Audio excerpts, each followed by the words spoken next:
Yes, brother. Yes, go Okay. ahead, brother, and start it now. Right now. All right. Great. So this morning, I would like to share with you from the book of Revelation. In fact, I'm hoping to kind of continue on with you guys a few times a month and actually work through the entire book, Lord willing, to do that. So, what I thought I would do this today was actually just kind of introduce the book of Revelation, understand the big picture, how is it structured, um, and that will help us as we delve into the details of what the message of Revelation is, especially for us today. And so, to really understand the book of Revelation, and by the way, as I go through, if there's any questions, feel free to just jump in and ask a clarifying question. If there's something that you're not understanding, feel free to just speak up and I'll try to clarify as best that I can. Um, but when we look at the book of Revelation, uh, there are a lot of different interpretations that exist within the Christian world, different ways of understanding, different ways of interpreting the book of Revelation. And it has a lot to do with um, what you think about the book as a whole and how it applies to the Christian church. And so there are a couple of, at least four different approaches to the book of Revelation. I think it's helpful to kind of start here because where you start will determine where you end up. And so there are four different approaches to how to interpret Revelation, how to understand it. So I want to just kind of quickly go through those four different approaches, and then we'll look at what is the what's the best approach. How did God intend for us to understand the book of Revelation? Um, so that's what we'll do this morning. Well, morning for me, I believe this is evening for all of you. So the first one is what we call preterism. It's not important to know these terms or names, but just to understand the concept. So preterism believes that the book of Revelation was primarily written for people living in the time of John. John is the author. This is John the apostle that walked and talked with Jesus. And so he's the one who received the visions of Revelation and wrote them. And so this view of the book of Revelation says that the book was primarily written for Christians living in John's day. All right, so not necessarily for Christians living in our day or any time after John's time, but really just first century Christianity. It dealt with what was happening in the world at that time under the Roman Empire. And it was just there to encourage Christians to remain faithful in spite of the persecution, in spite of the cultural influence that existed in their day. Okay, so this view again, it's really all about the past. Okay, it's just about Christians living in the time of John when he wrote the book. We could learn spiritual lessons from it, but the prophecies really don't apply to anybody living beyond the first century. Okay, so that's one view of the book of Revelation. Okay, opposite to that is something that we call that's called futurism. Okay, and so this view says that the book of Revelation was primarily written for people living in the last generation of Earth's history, people living just before the time of the second coming. And so, in this view, the prophecies of Revelation point almost exclusively to events leading up to the second coming, and the interpretation is as literal as possible. Okay, so when you read about the different things in the book of Revelation, not so much symbolic as it is literal. So that's this view holds that idea. Okay. Um, And then there's something that we call historicism. And historicism says that the book of Revelation was written for all generations of people, from the first century all the way down to the second coming of Jesus Christ. Okay, so its prophecies pointed to literal events, but they were giving using symbols. So, in other words, not everything in the book of Revelation was to be meant literally, but it was symbolic. It represented something, a real event, but it was described using symbols instead of literal language. And so this historicism view is basically saying that some of the prophecies pointed to John's time, the first century Christians. Some of the prophecies were meant for Christians living beyond John's time and throughout the Christian age.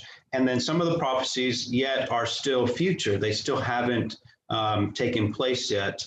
And so rather than being all about the past or all about the future, Revelation is kind of unfolding throughout history. So starting in John's time and then leading up to the second coming of Jesus.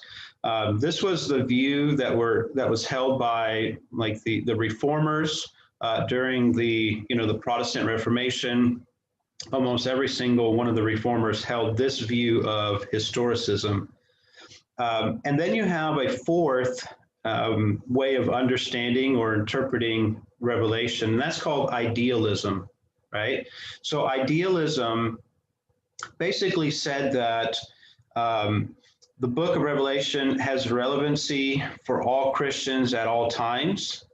However, it's not describing literal events, but it's just kind of generally describing the battle between good and evil. So you can learn spiritual lessons, but it's not necessarily referring to anything specifically. And so idealism just says there's no real events that are being foretold.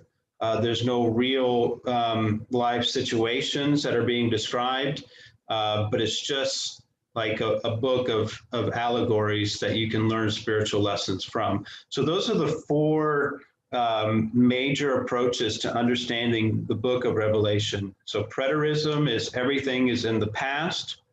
Futurism, the whole book is about sometime in the future. Historicism, the book is kind of unfolding throughout history. Okay, so it has application for God's people at every point of the Christian church. And then idealism basically says it's not pointing to anything specific, but we can just learn spiritual lessons. We can be encouraged. We can be strengthened through that. So those are the different approaches. And the question is, how should we understand it? That's really the question. How should we approach it? Should we say that it's only about the past? It's only about the future?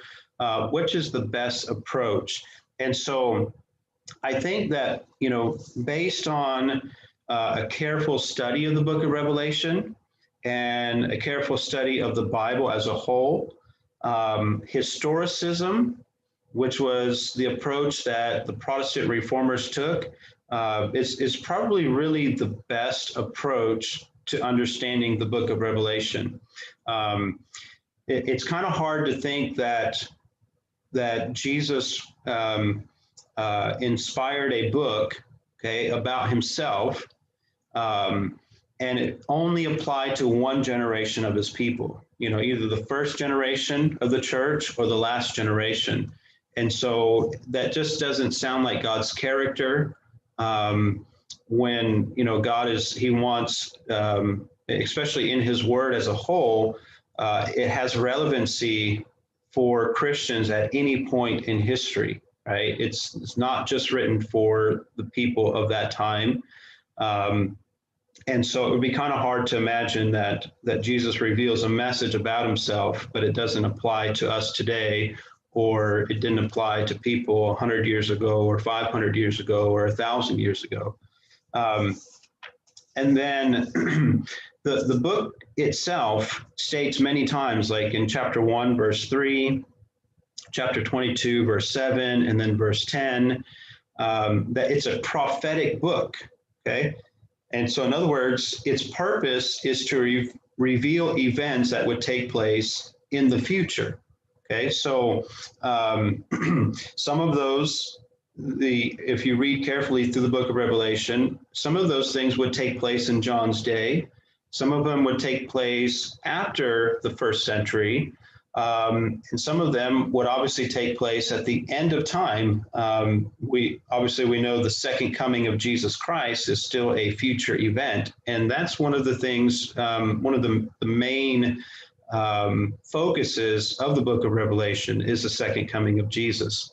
Okay, so when you look at the book, Revelation itself declares, hey, this is a book about the future, different points in time, but it's telling us events that would take place. And then in John chapter 1, Revelation chapter 1 and verse 19, John is instructed by Jesus about the book, and Jesus tells John, he says, write the things which you have seen, okay? So if he's already seen them, that means it's something that's taken place in the past. And then he says, and write the things which are, okay, that's the things that are present. And then the things which will take place after this, those are the things that are future, right? So even Jesus, when he's speaking to John and he's instructing him to write out the book of Revelation, we see here that some of the things had already taken place, that's past. Some of the things were taking place presently, and then other things were in the future. And that's kind of that historicist approach that, that prophecy is unfolding throughout history, leading up to the second coming of Jesus Christ. Again, this lesson, as we go through and we understand and study the book of Revelation, it will be based on this historicist view that the book of Revelation, some of the things were about John's time, some of the things were have already taken place throughout history, and yet some things are still to take place in the future, leading up to the second coming. Any questions on what we just looked at and those different approaches to the book of Revelation? This is kind of an introduction, and then we're going to jump into how Revelation is structured. But I just wanted to give a moment if there was any questions or comments on what we just talked about so far.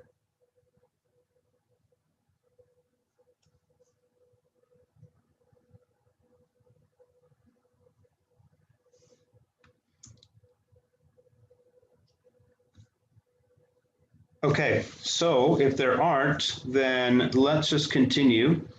And we want to look at the structure of Revelation. Revelation, just like most books, has an introduction, it has a conclusion. The introduction is found in Revelation chapter 1, and the first 8 verses, 1 through 8. It's kind of introducing the book and who is the author of the book and where did those messages come from, what was the purpose of the messages. And so that's the introduction. And then you have the conclusion at the very end. That's chapter 22, verses 6 through 21. And again, talking about the book and instruction about the book. Unlike Daniel, the book of Daniel, which is connected to the book of Revelation, Daniel was told to seal the book because it applied to many days in the future. But at the end of Revelation, we read that John was instructed not to seal the book because the things would begin to unfold in his time. And so in that conclusion, there's instruction about the book, along with encouragement, to those who read the book, admonition and warnings to its readers. Okay, so you can think of, you've got the introduction and then you've got the conclusion of the book, and then everything in between that introduction and conclusion is really the contents of the visions that John has, and he's relating them to us. So everything in between there can be divided up into basically two sections, right? The first half is dealing with what we call the historical portion. It's relating to us the events that would unfold throughout the history of the Christian church. And then the second half of the book of Revelation is dealing primarily with the time of the end, the events that lead up to the second coming of Jesus. And so we have those two structures there, or those two divisions of the book. One is a historical focus. It starts in the time of John, and it's relating to us what would take place in Christianity, what would be the struggles, what would be the challenges leading up to the second coming. So the whole history of the Christian church. And then the second half, really from chapters 12 onward, is describing the events that take place at the very end of time. And so that would be, the most applicable to us today. So when we talk about the structure of the book of Revelation, we have to also talk about the sanctuary. I don't know if all of you have had very much time studying the biblical sanctuary, but you have in the Old Testament, you had this sanctuary system.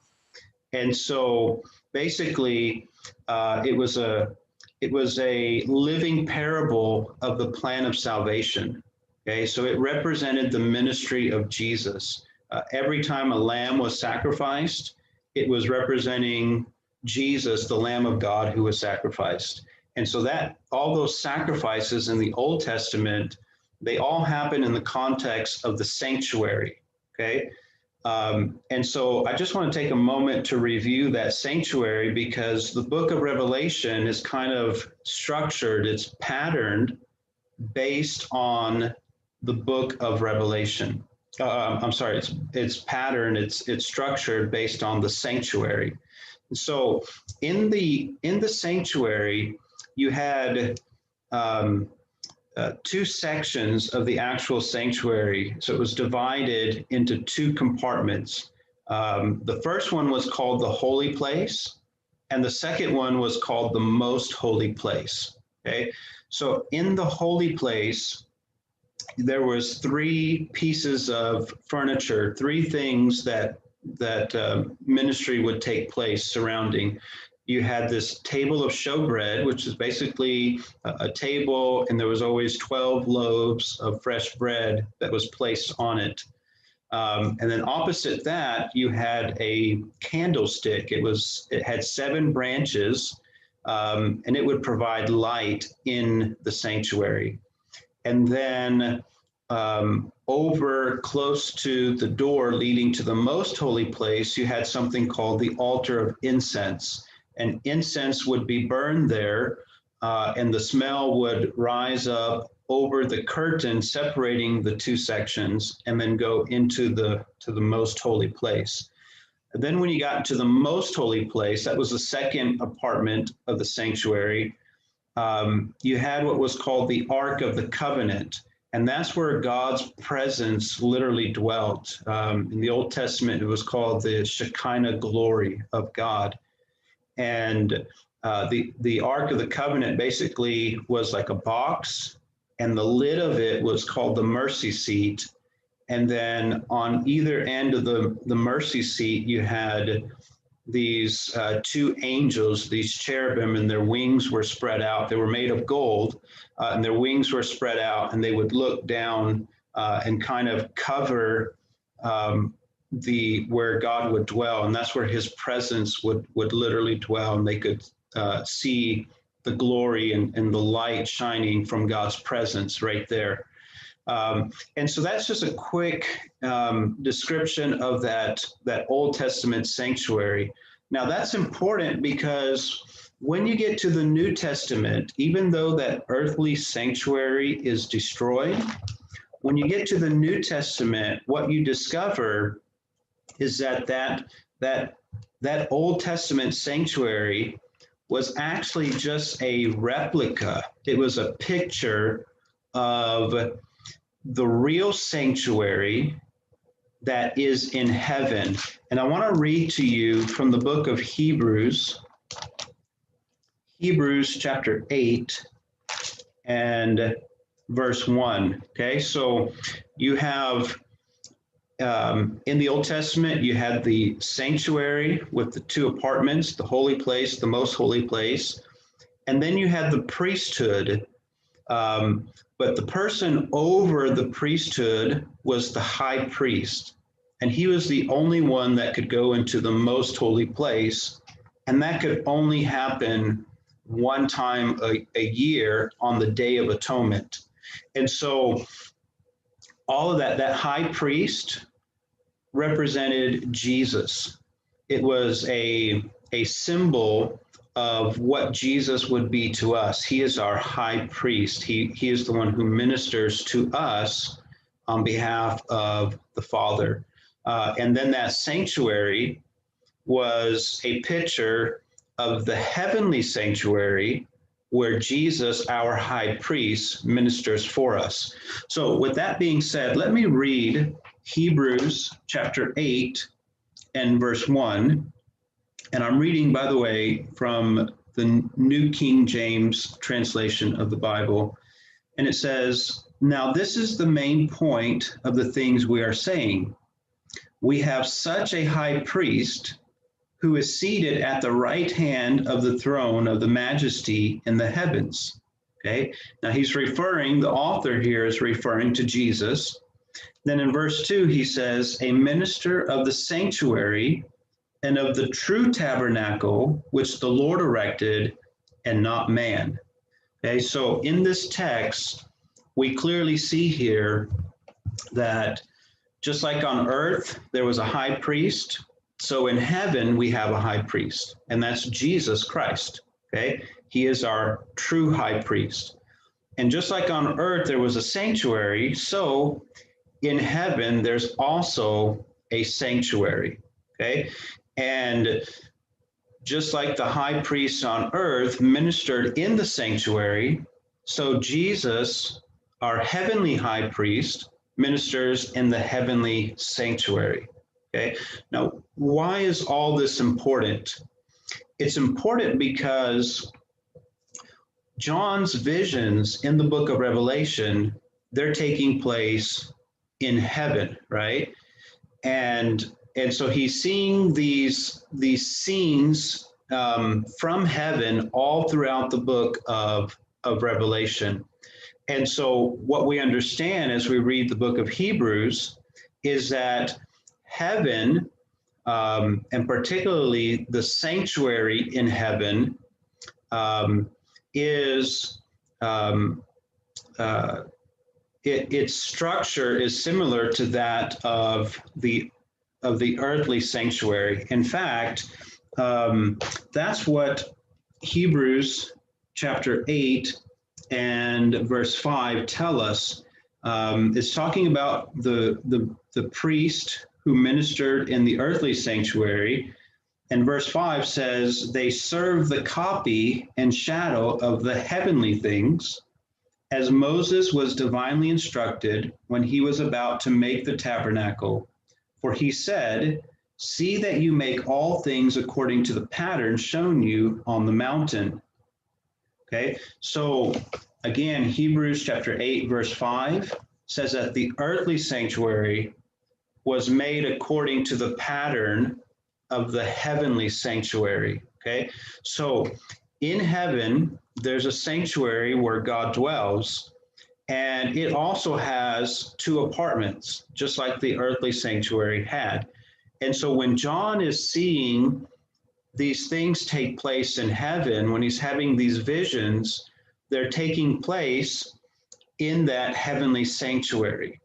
And so in the first half of Revelation, well, chapter 1 all the way through to almost the end of chapter 11, every time John sees a vision of heaven, what he's seeing is the holy place in heaven. And we know that because what he sees, he's describing, and he describes, the 7 candlesticks. He describes the altar of incense. He describes the table of showbread. So those are all the things that were in the holy place. And then once you get to the end of chapter 11, I believe it's chapter 11 and verse 19, there is something that changes, and I'll go ahead and read that. Revelation chapter 11 and verse 19. Here's what it says. Then the temple of God was opened in heaven, and the ark of his covenant was seen in his temple. And there were lightnings, noises, thunderings, an earthquake, and great hail. Okay, so up until this point, every time John sees a vision of heaven, he sees things that are in the holy place. But at this point, Revelation 11 and verse 19, John is now seeing a vision of the most holy place. That's where the Ark of the Covenant was at. Okay, and so so what we see in the book of Revelation is this sanctuary structure. So in the first half, again, it's like corresponding to the holy place. And then once you get to Revelation 11, verse 19, everything that's taking place after that is kind of corresponding to the most holy place. Okay. Now, that may not seem so significant at this point, but when we get into more of the details of the book of Revelation, especially that second half, we'll see how that is very significant to understanding those details. Okay, so let's just look at this, and I'm just curious, Brother Raju, do the notes that I emailed you, does everybody have access to those? Yeah, but and I have to share. Can I share to screen share? Yes. Yeah, Yeah, go ahead. okay. Are you able to see my screen? Yes, I can see your screen. That is perfect. Yes, go ahead. Okay, so, and that's good. Let's leave it right there. So I want you to kind of see the big picture of the book of Revelation. And so again, we've already mentioned it's kind of divided into these 2 sections, Revelation chapter 1 through chapter 11. We call that the historical section, because what's happening there is you have, and that kind of corresponds with the holy place ministry of Christ. Okay, that first apartment of the heavenly sanctuary, and what you have in there are these 3 series of 7s. Okay, you have the messages to the 7 churches in chapters 2 and 3. Then in chapters 6 through 8, you have the 7 seals. Okay. And then connected to that, you have the chapter talking about the seal of God, which is extremely important. In the book of Revelation, what you're going to find is that there are these opposites, okay? You have God the Father, God the Son, God the Holy Spirit. You have that trio, the Father, Son, and Holy Spirit in the book of Revelation. And you also have a trio in Revelation 13 that's an unholy trio. You have the dragon, the beast, and the false prophet. And so you find these opposites. So you have the holy trio, and then you have the unholy trio. I'm sure most of you are familiar with the term the mark of the beast. And so that's, one of the things that gets most of the attention from the book of Revelation. But in Revelation, you actually have two marks. You have the mark of the beast, and you have what's called the seal of God, right? And so all through Revelation, you have the real, the genuine, the holy, and then you have its counterpart, which is, a counterfeit, an unholy thing. And so that's something else that takes place in the book of Revelation, okay? But coming back to our structure here, in this first half, you have these 3 sevens, the 7 churches, the 7 seals, and then you have the 7 trumpets, okay? And what's happening in each of these groups of sevens is that the history of Christianity is being described in advance, okay? So what would take place within the context of the Christian church? We find that in the 7 churches, we find that in the 7 seals, just from a different perspective, and we also find that in the 7 trumpets, yet from another perspective. And so God is revealing what would take place starting in John's day, and then would kind of unfold throughout time all the way up to the second coming. And so each of those groups of 7, its purpose is to reveal what would take place in the context of Christianity from the first century all the way down to the second coming. So the 7 churches do that from one perspective. The 7 seals do that from another perspective. And then the 7 trumpets do that from a third perspective, okay? And so what we find is that before each of these groups of 7s, you have a sanctuary scene, okay?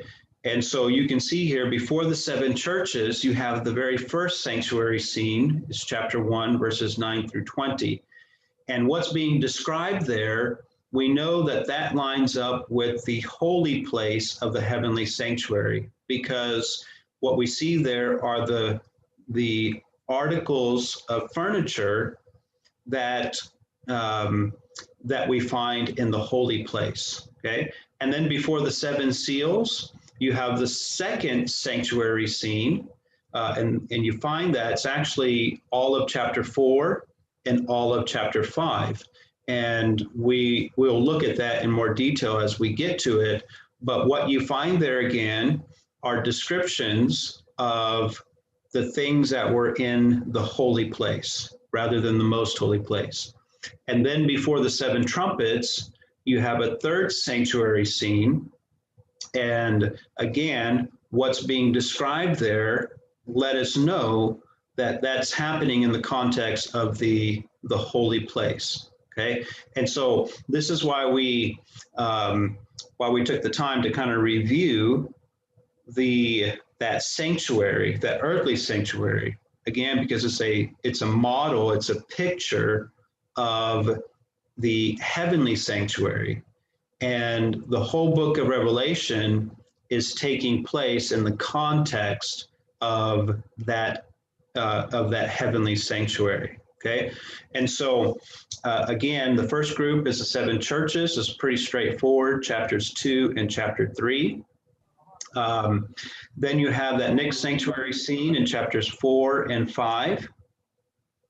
And then that's followed by the 7 seals. Now, in between the 6th seal and the 7th seal is this whole chapter about the seal of God, okay? And again, that's like the opposite. Those who are faithful to God get the seal of God. Those who are not faithful to God end up receiving what's called the mark of the beast, okay? So we'll study that out in more detail as we get to it. And then that's followed by chapter 8, those first couple of verses there, the third sanctuary scene, and then you have the 7 trumpets. And tucked in between the trumpets, you have chapter 10 and chapter 11. Chapter 10 is dealing with this little book. And so we're going to have some time to look at that as well. And then these 2 witnesses that were slain because of their witness for Jesus. And so we'll understand what that is as well. And then when you get, so that takes us up to Revelation chapter 11 and verse 19. And once we get there, we're really entering into the second half of Revelation. And the focus there from chapters 12 through 22 is really focused not so much on the whole history of Christianity, but the very end time leading up to the second coming of Jesus. And again, you have that transition from the holy place to the most holy place of the heavenly sanctuary. So chapter 11, verse 19, kind of takes us into the most holy place. And then what we see from that point on are the events leading up to the end of time. And so in chapters 12, 13, and 14, we have what's called basically the cosmic conflict. And so it's a sweeping picture, and it's kind of historical, but it's setting the context to the rest of the book of Revelation, chapter 12 through 22. But in chapter 12, you have a picture of a dragon, actually a woman, and she's clothed with light, with the moon and the stars and the sun, and she has a white garment on. So this is talking about, you know, the Christian church, and we're gonna look at that in more detail when we get there, or God's people, we should say. But then the woman gives birth to a child, and that child is actually Jesus Christ, right? So God's people, before Jesus was born into the world, were the Jewish people. And then Jesus is born as a Jew. He's born as a human being.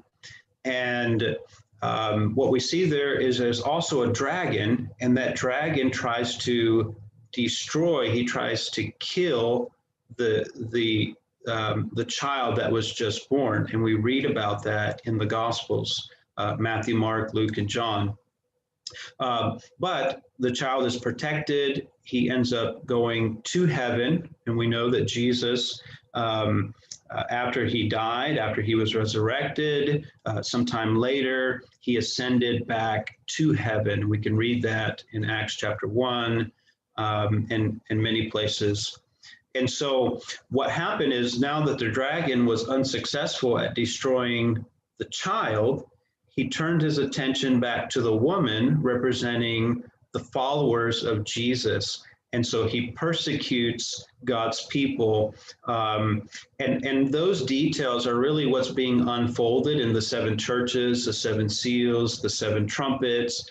But it says that in the symbolic language that the earth helped the woman and that she hid for a period of time.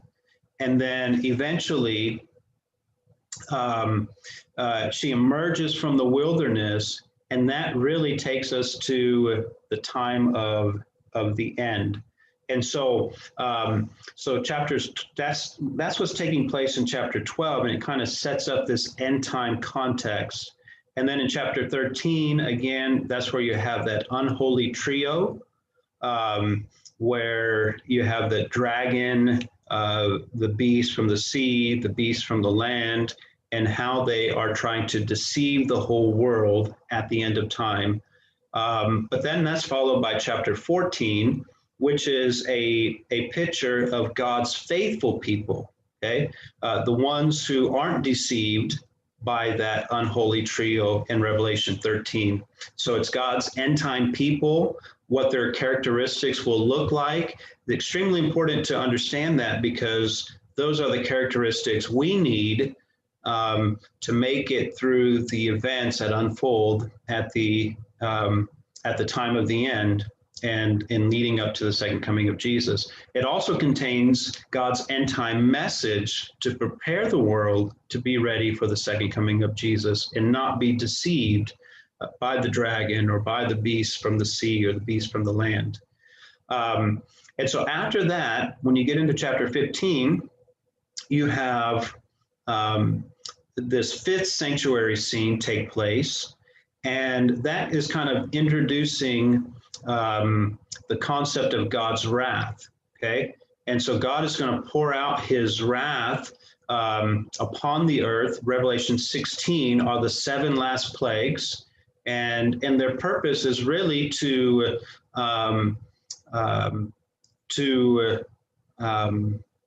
stop the enemies of God's people, and really bring justice upon them for the acts of injustice perpetrated against God's people. And so it's talking about God's wrath being poured out in the 7 last plagues. And then chapters 17 and 18 is talking about this mysterious symbolic city called Babylon, and how it and those who are in Babylon would be the recipients of God's wrath and those 7 last plagues that are poured out. And so when you get into chapter 19, that's the 6th sanctuary scene and the final sanctuary scene. And again, that's taking place in the context of the most holy place of the heavenly sanctuary. And then what you have there is a description of Christ's triumph over his enemies. He's riding on a white horse, riding victoriously, and how he conquers his enemies. Chapter 19 and chapter 20, the dragon is thrown into he's locked up for a 1,000-year period, and eventually, though, he is destroyed. He is thrown into the lake of fire.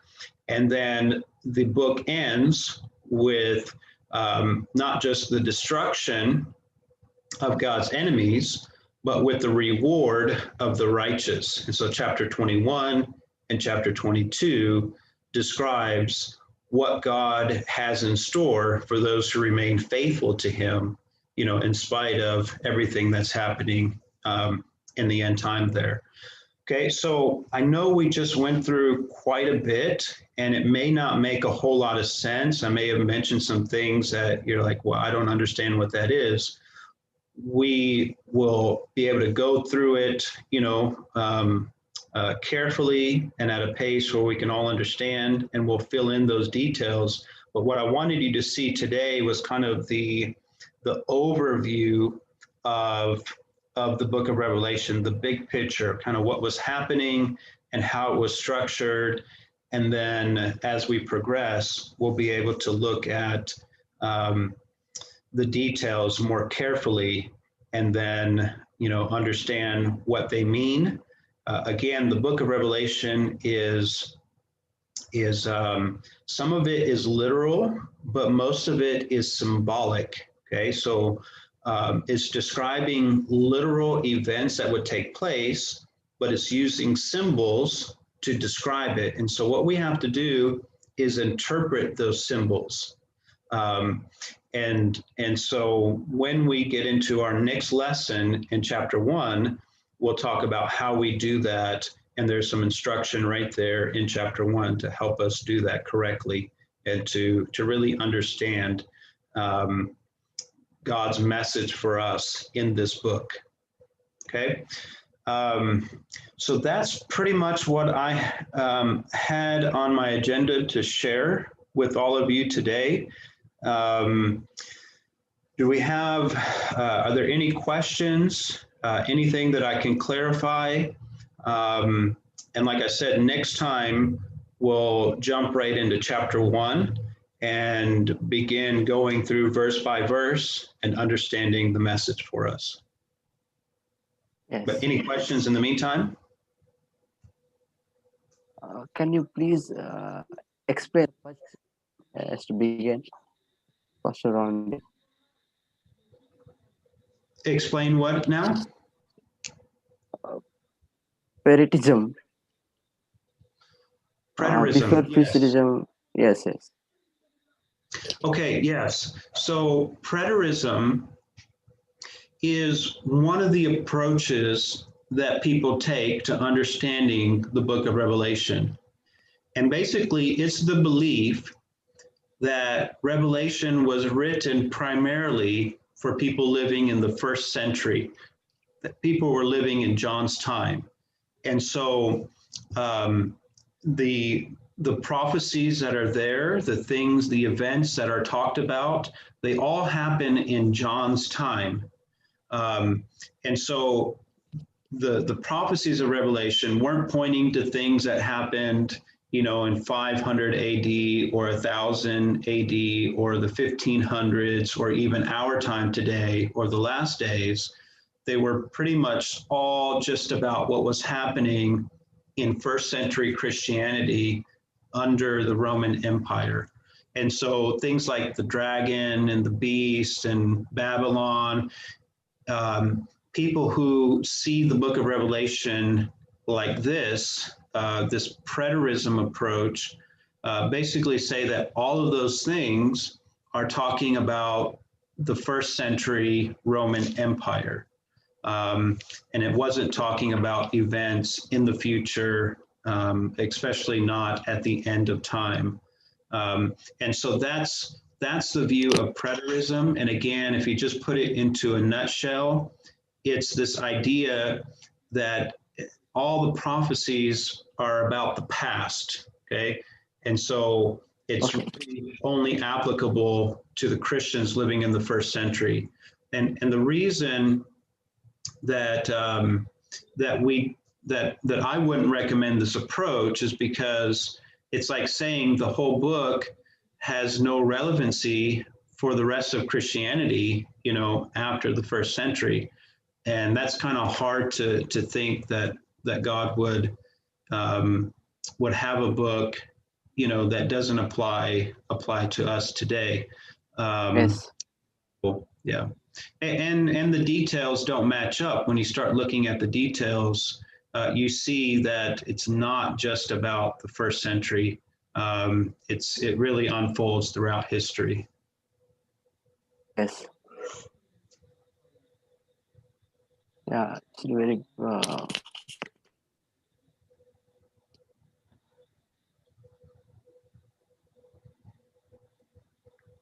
Thank you for very powerful and very most valuable information. Studying about Revelation. Yeah, well, you're welcome, and Thank you, I'm happy to. Pastor.Rodney. You're welcome. I think we can join again next Friday, but we'll communicate, and then we can actually start looking at the prophecies of Revelation, and we'll jump into chapter 1. Yeah. After no, actually, we have to meet with December 11th Friday. After 11th Friday, we have to meet. Okay, well, let's work out those details, you and I, through WhatsApp, and we can figure that out.